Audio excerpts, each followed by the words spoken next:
D গ্রুপের champion যুক্তরাষ্ট্র, knockout নিশ্চিত আগেই। তবে বিদায় নেয়া তুরস্কের লক্ষ্য ছিল শেষটা রাঙিয়ে তোলা। ম্যাচের শেষ মুহূর্তে খান আয়হান ম্যাজিকে সেই স্মৃতি নিয়েই ফিরল ইউরোপের দলটি। ইনজুরি ও কার্ড সমস্যা এড়াতে দলের গুরুত্বপূর্ণ ফুটবলার পুলসিক, ডেস্ট, রবিনসনদের বাইরে রেখেই সোফা স্টেডিয়ামে নামে যুক্তরাষ্ট্র। তাতে অবশ্য ধার কমেনি আক্রমণ ভাগের। ম্যাচের শুরু থেকেই তুরস্কর রক্ষণভাগকে ব্যস্ত করে তোলে দলটি।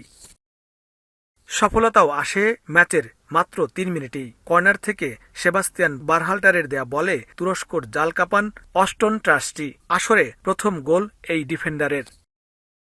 শুরুর ধাক্কা সামলে গুছিয়ে ওঠে তুরস্ক। তাতে ম্যাচের ১০ মিনিটই সমতা টানে তারা। দলীয় আক্রমণ থেকে দারুণ ফিনিশিংয়ে গোলটি করেন রিয়াল মাদ্রিদ তারকা আদ্রা গুলার। বিরতিতে যাওয়ার আগে লিডও তুলে নেয়। ৩১ মিনিটে এরেন এলমাসের পাস থেকে গোলটি করেন ওরকুন কোকচুর। বিরতি থেকে ফিরেই সমতা টানে যুক্তরাষ্ট্র। ৪৯ মিনিটে বারহাল্টারের গোলেই স্কোর দাঁড়ায় ২-২। সেই ব্যবধান ধরে রেখেই ম্যাচ গড়াচ্ছিল ড্রর দিকে। তবে ৮৮ মিনিটে বদলি নামা আয়হান বদলে দেন ফলাফল। যোগ করা সময়ের ৯৮ মিনিটে কেন উজুনের শট ব্লক করেন গোলরক্ষক ম্যাট টার্নার। সেখান থেকে ফিরতি শটে দলকে আসরের প্রথম জয়টা এনে দেন আয়হান।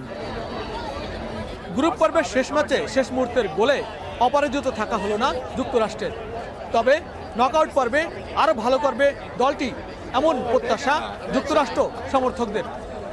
লস্কর আল মামুন, সময় সংবাদ, লস অ্যাঞ্জেলেস স্টেডিয়াম, যুক্তরাষ্ট্র।